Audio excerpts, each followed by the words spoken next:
सटा हुआ गाजियाबाद का हिंडन एयरबेस, सिविलियंस को नहीं पता, आम नागरिक को नहीं पता, पर वहां पे भी गाजियाबाद के बगल में हिंडन नदी के पास एक एयरबेस है। अगर वो मैप है गरिमा जी आपके पास तो चला दीजिए। ANI से भी वो लाइव विजुअल्स आ रहे हैं हिंडन एयरबेस के बाहर के। शेख हसीना और उनका CJ-130S प्लेन, जो कि बांग्लादेश की वायुसेना का विमान है, वो अभी भी हिंडन एयरबेस, ये वो ग्राफिक्स है जो आपको दिखा रहा है, ढाका से बांग्लादेश, जो कि भारत की सीमा से ढाका बिल्कुल लगा हुआ, वहां से शेख हसीना चौपर से लेके अगरतला पहुंची, क्योंकि वो सबसे सेफ था।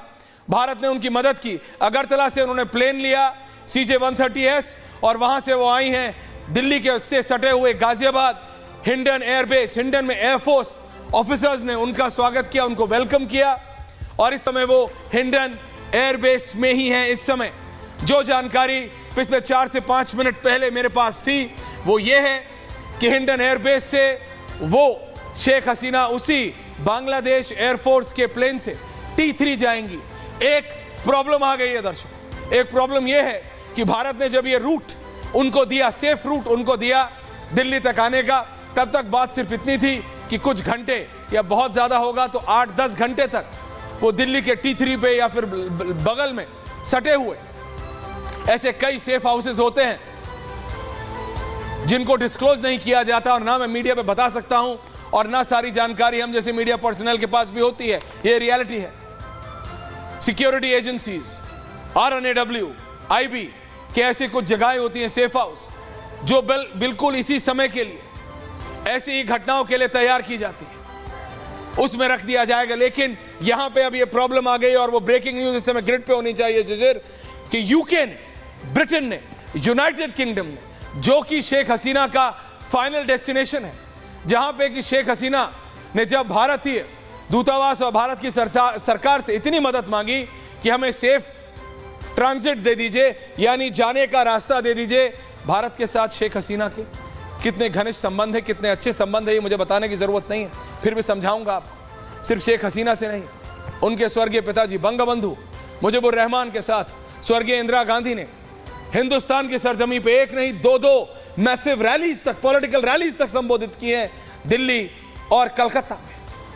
शेख हसीना अभी पिछले 60 दिन में 2 बार भारत आ चुकी है, एक प्रधानमंत्री नरेंद्र मोदी की 3री शपथ ग्रहण समारोह में, और एक अभी 17-18 दिन पहले। सूत्रों की माने तो उन्होंने भारत से मदद मांगी थी, लेकिन कुछ चीजें होती हैं जो कंट्रोल से बाहर होती हैं, या ये एक डिप्लोमेटिक डिसीजन था जो कि सरकार बेहतर बता पाएगी। और S जयशंकर कल संसद में खुद इस पे वक्तव्य रखेंगे, हमको ये बताया गया है। पर ये बात अब साफ है, और ये वो विजुअल्स हैं जो कि दिल्ली से सटे गाजियाबाद के हिंडन एयरबेस। जी हां, हो सकता है ज्यादातर आप लोगों को ना पता हो, क्योंकि सबको टर्मिनल 1 दिल्ली का अंतर्राष्ट्रीय हवाई अड्डा, T2 T3 पता है, या फिर यूपी में लखनऊ का मौसी हवाई अड्डा पता है, लेकिन दिल्ली से सटे, गौतम बुद्ध नगर से सटे गाजियाबाद में ये हिंडन का एयरबेस है, जिसके बाहर की तस्वीर एक फ्रेम हमने लगातार दिया हुआ है।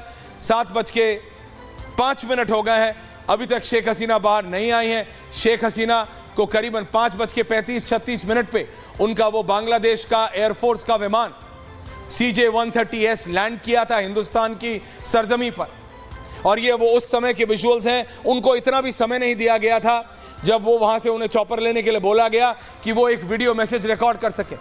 आमतौर पे हमने देखा है पाकिस्तान या बांग्लादेश में इस तरह की कू जो होती हैं, तो जो हटाए जाने वाला नेता होता है वो एक अपने राष्ट्र के नाम संबोधित कर देता है, लेकिन इतना समय भी नहीं दिया गया कि एक भाषण वो दे सके। और ये मैं जब आपसे बात कर रहा हूं तो आपको सिर्फ ये बातें बता दूं, उसके बाद विजुअल्स दिखाऊंगा आपको। ये वो उस समय की तस्वीरें हैं जब वो अपना रेजिग्नेशन साइन करी। और ध्यान दीजिएगा गरिमा जी आप भी, कि पीछे 2 आर्मी अफसर खड़े हैं जिन्होंने जबरदस्ती ये रेजिग्नेशन करवाया है, और ये प्रधानमंत्री आवास नहीं, अगर आप पीछे देखें, जूम कर दीजिएगा बाद में, ये बांग्लादेश के आर्मी हेडक्वार्टर्स, कौन सा आर्मी हेडक्वार्टर्स मुझे नहीं पता, लेकिन आप देखिए आप किस तरीके से आर्मी के चिन्ह है पीछे। तो ये कोई सिविलियन ऑफिस नहीं, ये कोई ब्यूरोक्रेटिक ऑफिस नहीं, ये आर्मी का हेडक्वार्टर्स है, जहां पे उनसे जबरदस्ती रेजिग्नेशन कराया गया और फिर धक्के मार के निकाल दिया गया। ये बात है। शेख हसीना ने भारत से कोई स्पेशल मदद नहीं मांगी है। शेख हसीना को सिर्फ ट्रांजिट दिया जा रहा है। शेख हसीना को सिर्फ बांग्लादेश से अगरतला, अगरतला से दिल्ली, अगर उसको आप मदद मांगते हैं तो मांग सकते हैं। ये शेख हसीना ने भारत से मदद नहीं मांगी है, ये उतनी ही है, हम उनको सेफ एग्जिट दे रहे हैं।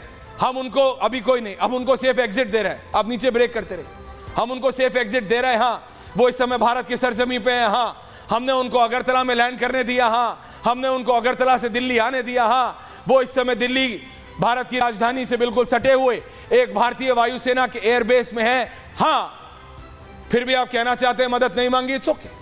भारत को अपने भी इंटरेस्ट देखने हैं। बांग्लादेश में एक नई सरकार होगी, शेख हसीना के साथ भारतीय पॉलिटिकल क्लास, चाहे वो सत्ता में बैठी हुई बीजेपी हो या फिर विपक्ष में बैठी हुई कांग्रेस, उनका एक अपना पर्सनल रिलेशन भी है।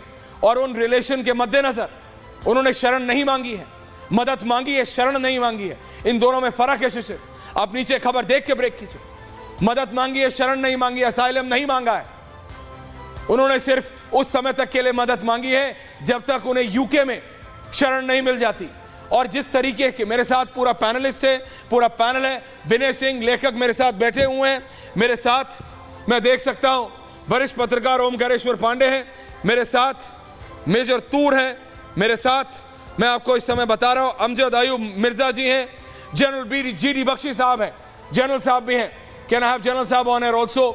एंड मैं ये रिक्वेस्ट कर रहा हूं अपनी टीम से गरिमा से कि प्लीज प्रोटेस्ट के विजुअल्स, क्योंकि एक बात मैं अभी भी ये नहीं समझ पा रहा हूं, अमजद आयूब मिर्जा जी एंड जनरल GD बख्शी साहब, दीपक चौरसिया जी भी जुड़ गए हैं, वरिष्ठ पत्रकार।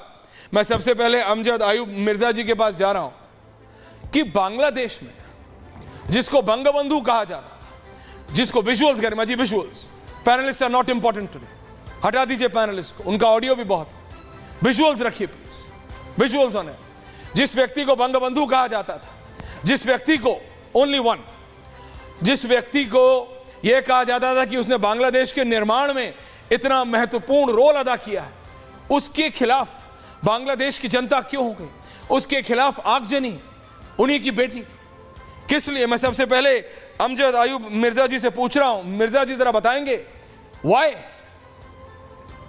और मैं देख रहा हूं बंगबंधु की मूर्ति तोड़ी जा रही है, बंगबंधु भवन को तोड़ा जा रहा है, किस लिए? जी, मैं आता हूं बंगला बंधु की मूर्ति की तरफ भी आता हूं, लेकिन सबसे पहले हमें यह समझना चाहिए कि ये बिल्कुल एक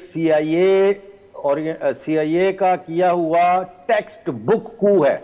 जिस तरीके से शुरू से अगर आप देखें कि शेख हसीना के इलेक्शन का बाइकाट करवाया गया BNP से और दूसरी इस्लामिक ऑर्गेनाइजेशन से, उसके बाद एक यूनाइटेड अपोजिशन क्रिएट की गई ताकि इन इलेक्शंस के बाद इस गवर्नमेंट को डिस्क्रेडिट